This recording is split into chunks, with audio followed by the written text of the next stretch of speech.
Hi Aries, welcome to your February 2020 love reading. This is going to be for Aries, Sun, Moon, Rising, and yes, my dears, of course, Venus.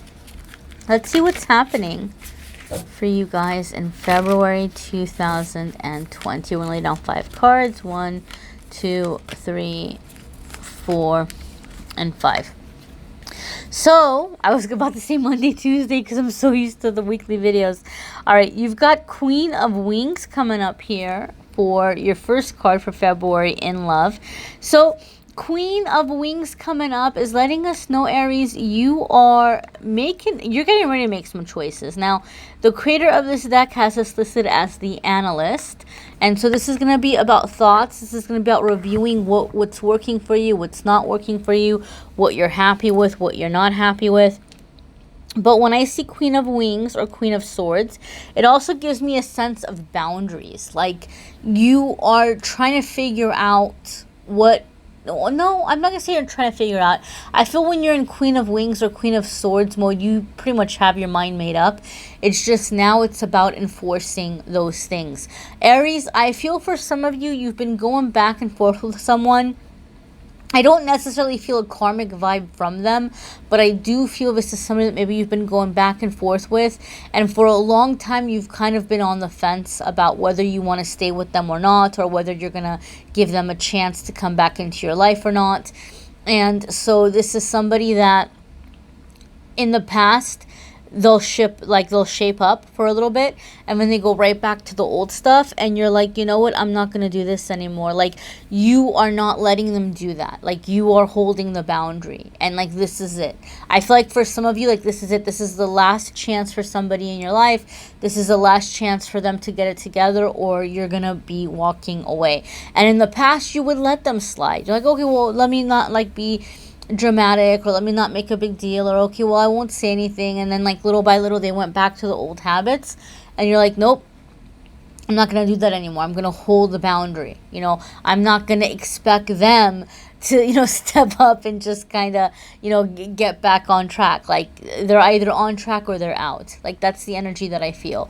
Those of you that you're single, I feel like you're getting really serious in February about who you're keeping company with in terms of physical intimacy as well as romantic intimacy, relationships. Like you're becoming pickier.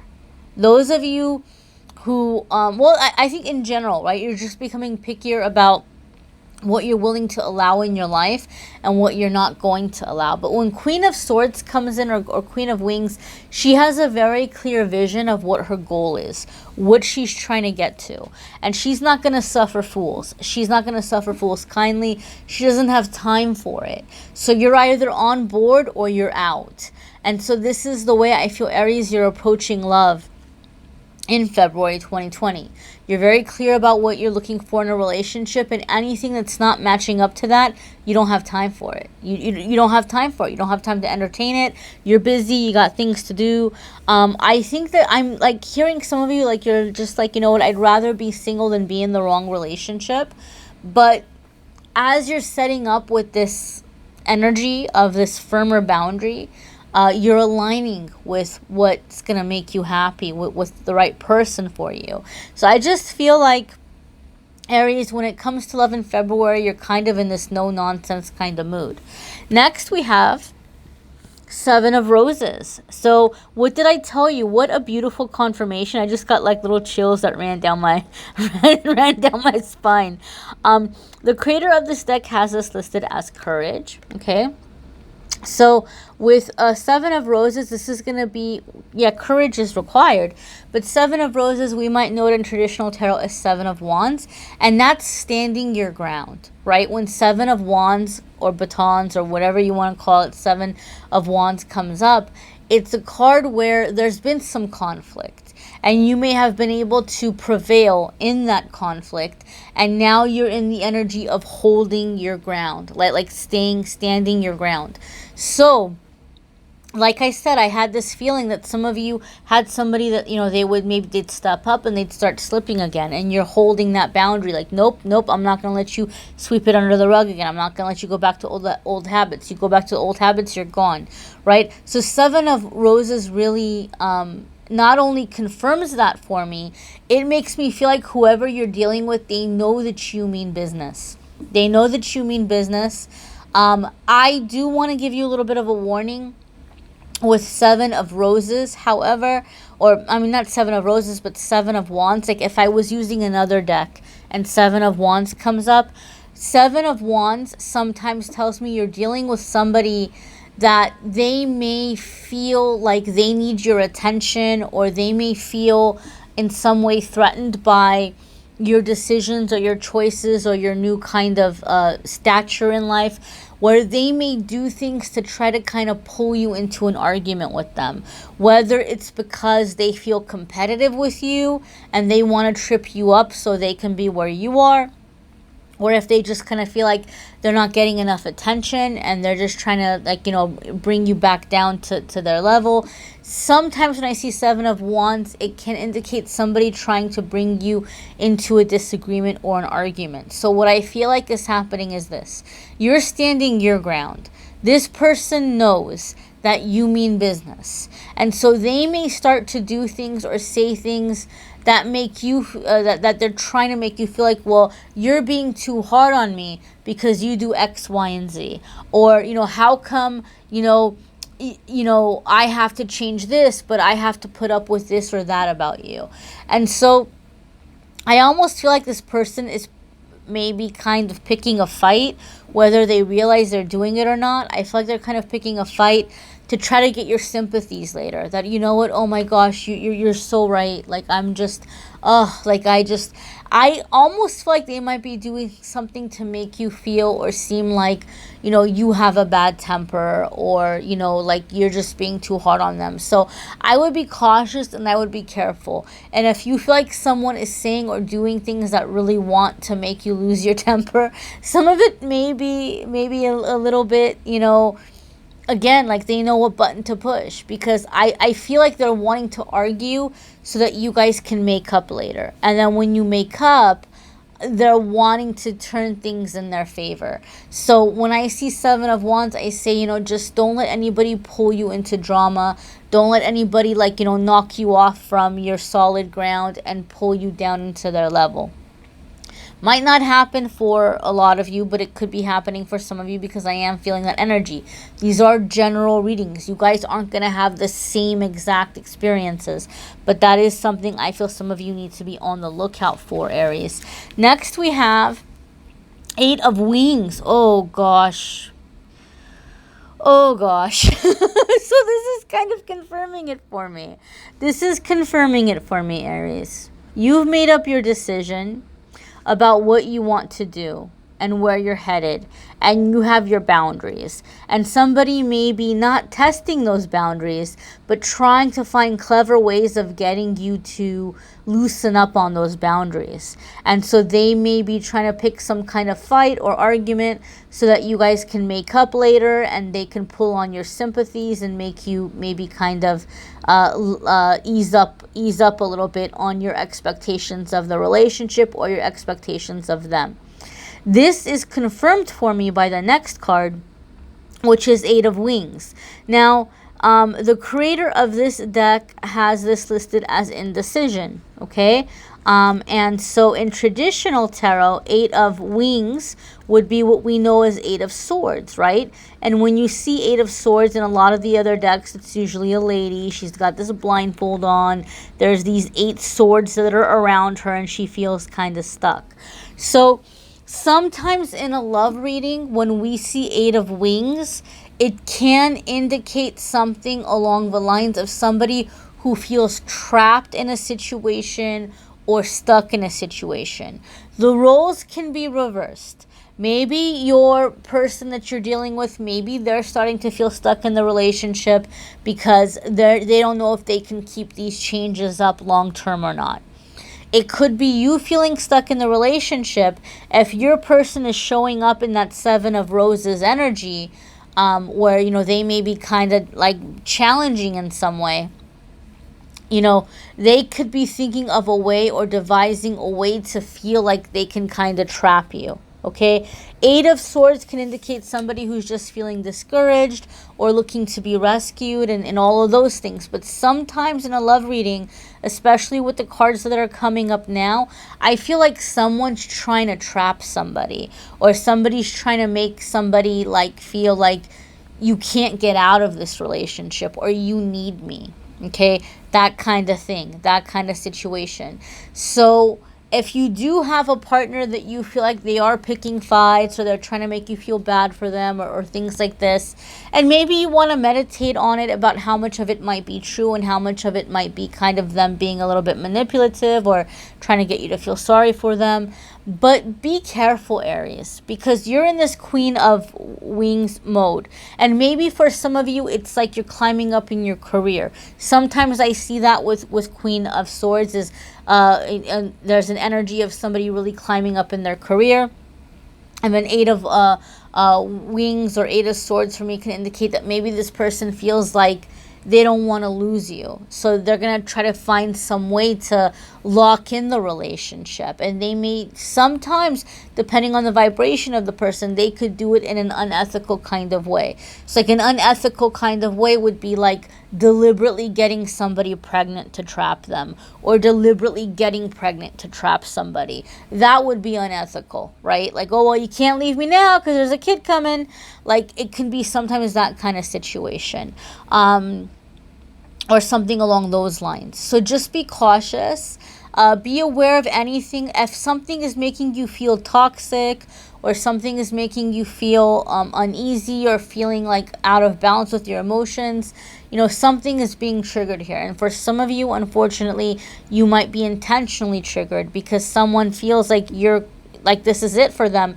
This is their last chance, and they may be pulling out all the stops to try to hold on to you.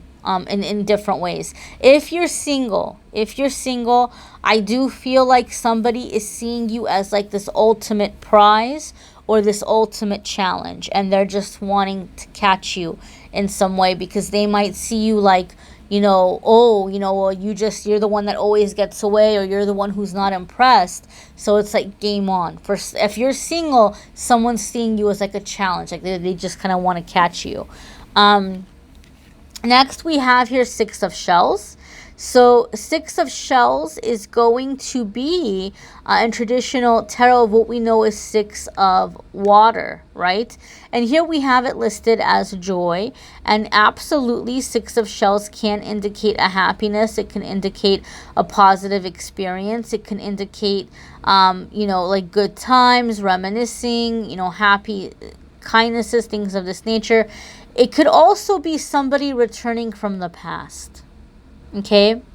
So what did I say? A lot of you have this person that maybe you're like, this is it. This is the last time. So some of you have already decided you're not letting this person in, right? And they may be trying to kind of find ways of holding on to you or catching you. But for a lot of you, this is somebody that there's a significant past here. And this is somebody that they could be working to have a reconciliation. Okay?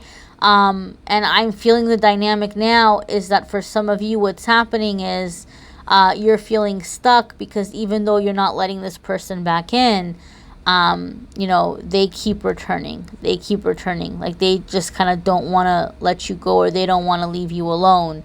And you don't know how to come out of it. You don't know how to tell them. Well, not that you don't know how to tell them. You know how to tell them. You just don't know how to make them understand and leave you the heck alone. You know, like I don't want you. So there's some frustrations in that way. I do feel, though, that for some of you, you're hearing news. You're hearing news about the person before they resurface. And for some of you, it's news that you're feeling very bad for them. You're feeling very sorry for them. So you might hear like, you know, they may have lost a loved one, or they may have had a really bad sickness that they're recovering from, or just like something befell them and you're feeling bad for them. And I feel sad to say that some of them, maybe they know that they really wronged you, and now that you're hearing this, you know, news about them, they may be taking it as a way of, you know, appealing to your sympathies. I really do feel someone is trying to get you feel sorry for them, Aries. I really do. And for some of you, it's somebody returning, like, oh, you know, you heard what happened to me, right? Yeah, just, it's a really hard time right now. You know, it's like they might be like kind of coming in this way, and you might be like, well, like, dude, man, like, what do I say? I don't want to be a jerk. I don't want to be mean. And there could be that dynamic, but you never, ever, ever, ever, ever want to base a relationship on feeling sorry for somebody, because eventually it's, you know, it's not going to be a good dynamic. It can lead to resentment. You're not doing anybody a favor by allowing them into your life based on feeling sorry for them. But I really feel like someone's trying to get you to feel sorry for them, okay? And, you know, they might even be, you know, saying things or doing things to make you feel like, oh, well, you're just so mean, or you're just being so heartless. But, you know, you can feel sorry for someone or have sympathy for them without having to take them on in a romantic situation or relationship. So just be aware of that. For some of you, this could be a happy, you know, reconciliation, you know, but you're standing your ground this time, and that's good, because they're going to have to realize that, you know, they can't just go back to the old ways. So your next card here, my dears, is 9 of Shells. So your wish is coming true. Fulfillment. Okay, lots of water energy here. Lots and lots of water energy here. So what you could have happening, my darlings, is that there could be a bit of a power struggle. Okay, not going to lie to you. Could be a bit of a power struggle between you and this other person. But if you stand your ground and if you stay to your boundaries, you're going to have success. And one of the things you want to keep in mind, your first card here was Queen of Wings. So even though she's going to be a bit of a badass and she's going to have boundaries, she's not going to be overly emotional, you know, if somebody's not stepping up. Like, she can be cool as a cucumber. She can be firm, but she's not going to get into a screaming match. She's not going to get into arguments. She's like, it's either you do it or you don't. Like, that's it. You're in or you're out. That's it. And so you're letting this other person make the decision. You're not forcing them. You're not arguing with them. You're not like trying to convince them. It's just like, look, this is what I need, and this is where I'm headed, and you're with me or you're not. Like, it's up to you. The ball is in your court, right? So you're kind of putting that responsibility on the other person. And I feel, Aries, for some of you, this is a really big deal, because you're coming out of a time of in previous relationships where you have felt like you have had to be like a parent, and you're like, this isn't working for me. I don't want to feel like I'm raising somebody, you know, like that's not sexy. Like, I'm not feeling that, you know. So you're breaking out of that, because you're letting that person behave in a way that's going to make the decision about whether or not you guys are going to be together. And it's going to be clear to that person, like, okay, well, you keep saying you want us to be together, but okay, like, that's on you. That it's not up to me if we're together or not. It's up to you if we're together or not. And you're putting that responsibility on them, and you're not feeling like you have to like actively enforce it by like reminding them or checking up on them, or like, you know, like they're here or they're not. And so 9 of Shells is saying there's this wish coming true, that what you're having this victory. You're having this victory in this situation. Okay, somebody's really stepping up. Like, they're ready to step up. They're ready to step up. But you have to stay, you know, you have to stay true to your word. Stay true to your word in terms of like your requirements. You gotta uphold those requirements. Alrighty, my darlings. I encourage you to watch your moon sign and rising sign if you haven't already. That could be very helpful for you, as well as your Venus. Some people swear by watching their Venus sign for the love readings because they feel it resonates more. Me personally, not so much. When I watch my Venus videos for love, they tend to not resonate. Usually my moon sign or my rising sign. My sun sign will usually resonate, you know, a lot, but it can vary month to month. If you don't know your moon, your rising, your Venus, you can go to cafeastrology.com and you can look it up on there. I'm not affiliated. It's a free website. Nobody's making money by, you know, I'm not making money by you guys going there, and they're not going to charge you. So that's a quick, easy, free way to find out. If you would like a private reading, my darlings, this could be a good time to get a private reading, because every like, not every single person, but a lot of people have been asking me to do a sale on the 60-minute recorded videos. And I did it once long time ago, but I got so overwhelmed. I burned through 2 phones. I couldn't keep up because a lot of people booked. Maybe because I was new at the time, but I have better equipment now, so I think I can keep up. And I want to say thank you guys so much for 88,000 subscribers. I cannot believe it. I think I'm at 89,000 subscribers now, but to say thank you for 88,000 subscribers. My 60-minute recorded readings are going to be pretty much practically almost half off. So instead of $150, they're going to be $88. I know that's still steep for some people. I have other more affordable options. If you click on the Calendly link, you can see all the different reading ranges. There's some affordable readings on there. And if not, you know, keep watching the free videos, watch the channeled angel messages, the weekly forecasts that I do. And if you want something every single day, be sure to follow Amethyst Angellight on Instagram and Facebook. Every single day I post a card of the day, and then I do a fun little pick a card game, and then I'm going to start posting more affirmations and moon meditations and things like that on the social media. So be sure to take advantage of that as well. Thank you so much for watching, liking, sharing, commenting, subscribing. I'm wishing you a fabulous week, Aries. Take care.